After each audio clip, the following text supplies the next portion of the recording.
नमस्कार स्वामी भक्तांनो, मी समर्थ. आज पुन्हा एका नवीन कथेसोबत. एका गावात एक भक्त राहत होता.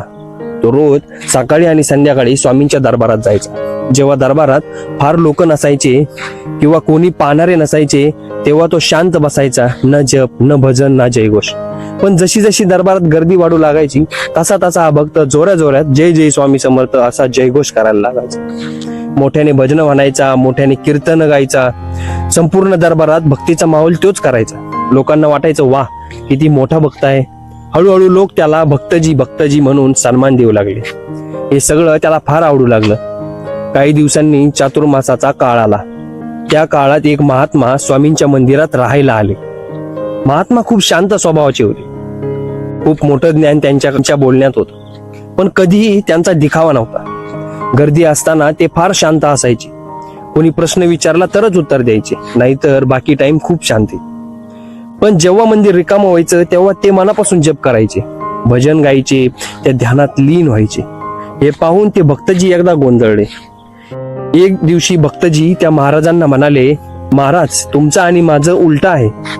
लोक येतात तेव्हा मी मोठ्याने भजन करतो, पण तुम्ही मात्र लोक असताना खूप शांत आणि लोक गेल्यावरतीच भक्ती करतात, असं का हो?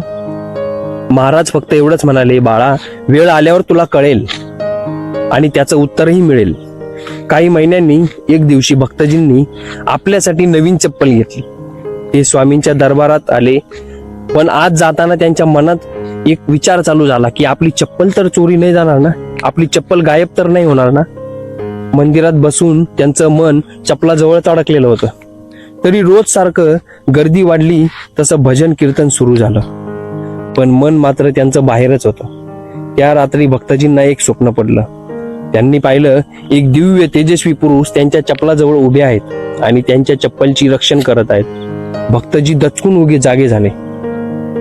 घरी कुणाला सांगावं तर कोणी विश्वास ठेवणार नव्हतं. ते थेट सकाळी स्वामींच्या दरबारात गेले आणि तिथे महाराज बसलेले होते. त्या महाराजांकडे जाऊन त्यांनी त्यांचं स्वप्न सांगितलं.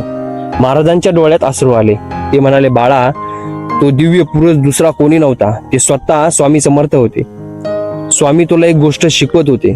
तू मंदिरात बसून चप्पलची चिंता करत होतास आणि स्वामी मंदिरात असूनही तुझ्या चप्पलची तेच सुरक्षा करीत होते.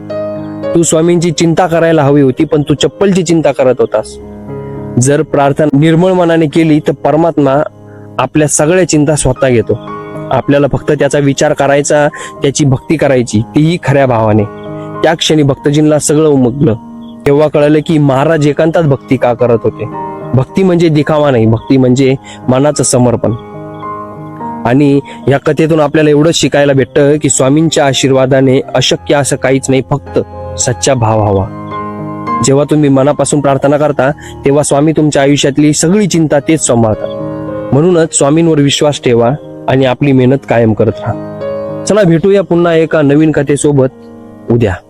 श्री स्वामी समर्थ.